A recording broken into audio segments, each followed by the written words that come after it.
വീണ്ടും വാർത്തകളിലേക്ക്. പാലക്കാട് ഉപതെരഞ്ഞെടുപ്പിനിടെയുണ്ടായ നീലപ്പെട്ടി വിവാദത്തിലെ പ്രസ്താവനയിൽ NN കൃഷ്ണദാസിന് CPM-ന്റെ പരസ്യ താക്കീത്. പ്രസ്താവന പാർട്ടി നിലപാടിന് വിരുദ്ധമെന്ന സംസ്ഥാന സമിതി വിലയിരുത്തി.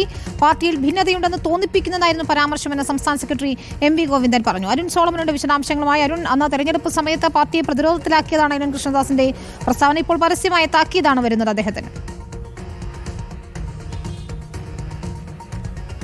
തീർച്ചയായിട്ടും വിനീത, ഇപ്പോൾ സംസ്ഥാന സമിതിക്ക് ശേഷം മാധ്യമങ്ങളെ കണ്ടിരിക്കുകയാണ് സംസ്ഥാന സെക്രട്ടറി MV ഗോവിന്ദൻ. ഇതിൽ ഏറ്റവും പ്രധാനപ്പെട്ടത് NN കൃഷ്ണദാസിനെ പരസ്യമായിട്ടുള്ള താക്കീത്, ആദ്യഘട്ടമായിട്ട് പരസ്യമായിട്ടുള്ള ഒരു താക്കീത് നൽകും എന്നുള്ളത് തന്നെയാണ് പ്രധാനമായിട്ടും ഇപ്പോൾ മാധ്യമങ്ങളോട് പങ്കുവച്ചിരിക്കുന്നത്. പാലക്കാട് ഉപതെരഞ്ഞെടുപ്പ് നടക്കുന്ന സമയത്ത് തെരഞ്ഞെടുപ്പിന് 2 ദിവസം മുന്നേ പത്രങ്ങളിൽ വന്ന പരസ്യവുമായി ബന്ധപ്പെട്ട് പാർട്ടിക്ക് എതിരെ അല്ലെങ്കിൽ പാർട്ടി വിരുദ്ധമായിട്ടുള്ള ഒരു പ്രസ്താവനയാണ് പരസ്യമായിട്ട് NN കൃഷ്ണദാസ് നടത്തിയിരിക്കുന്നത്. അതിൽ പാർട്ടിക്ക് അകത്തും പാർട്ടിക്ക് പുറത്തുള്ള പലർക്കും അതൃപ്തി ഉണ്ടായിരുന്നു എന്നുള്ളത് തന്നെയാണ് ഇന്നിപ്പോൾ സംസ്ഥാന സമിതി കൂടി ആലോചിച്ചതിനു ശേഷം ഇപ്പോൾ MV ഗോവിന്ദൻ വ്യക്തമാക്കിയിരിക്കുന്നത്. ഇതിൽ പ്രധാനമായിട്ടും ആദ്യഘട്ടമായിട്ട് അദ്ദേഹത്തിന് പരസ്യമായിട്ട് താക്കീത് നൽകുമെന്ന്